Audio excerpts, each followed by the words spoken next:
గల్లీలో ఎవరున్నా కూడా ఢిల్లీలో మోడీ గారు ఉండాలని చెప్పి ప్రజలు కోరుకుంటున్నారు. గల్లీలో ఎవరున్నా కూడా ప్రస్తుత పరిస్థితిలో ఢిల్లీలో మోడీ గారు ఉండాలని చెప్పి ప్రజలు కోరుకుంటున్నారు. అన్ని పార్టీల నాయకులు కోరుకుంటున్నారు. మళ్లీ అప్పీల్ చేస్తున్నారు. కాంగ్రెస్ బీఆర్ఎస్ పార్టీ నాయకులకు మళ్లీ అప్పీల్ చేస్తున్నారు.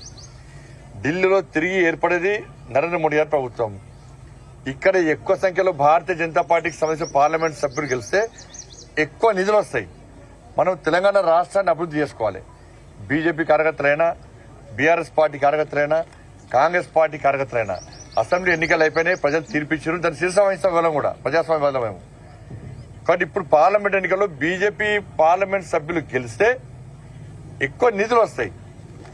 ఇదే అక్కడ తిరిగి ఏర్పడేది మోడీ గారి ప్రభుత్వం క్లారిటీ ఉంది. అలా ఒకటి పగలు పట్టింపులు ఇవన్నీ పోకుండా అన్ని పార్టీల కార్యకర్తలు ప్రజలకు ఆలోచిస్తున్నటువంటి ఆలోచనకు అనుగుణంగా మీరు జెండాలు పక్క పెట్టండి.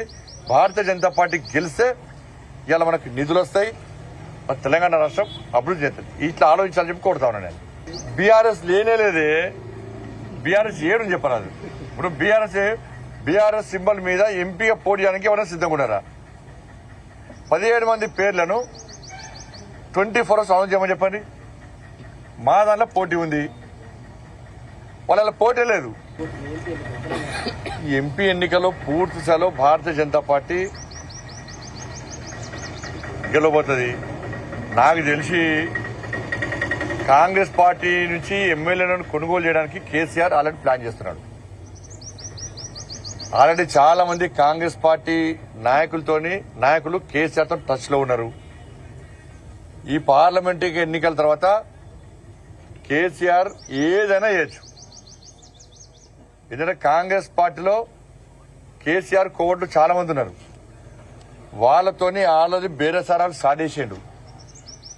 మొన్న అసెంబ్లీ ఎన్నికల్లో చాలా స్పష్టంగా చెప్పింది నేను. చాలా మందికి కేసీఆర్ పైసలు ఇచ్చిండు. ఎందుకంటే కేసీఆర్ ప్లాన్ మంది కుట్టినోని కూడా వాళ్ళు అనుకుంటాడు కేసీఆర్. ఆయన ఆలోచన దుర్మార్గపు ఆలోచన బీఆర్ఎస్ పార్టీ.